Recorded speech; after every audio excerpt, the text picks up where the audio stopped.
আমি গয়না চুরি উল্টো পাঠাও আনতে টাকা বাপের বাড়ি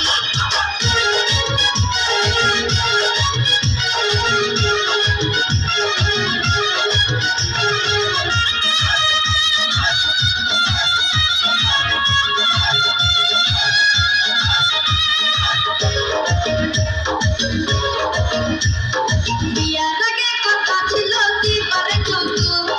এখন আমার সাথে করো মস্করা কৌতুক বিয়ার আগে কথা ছিল দিবারে যৌতুক এখন আমার সাথে করো মস্করা কৌতুক তোমার বুঝতে ভালো না কোনো কিছু দিলা না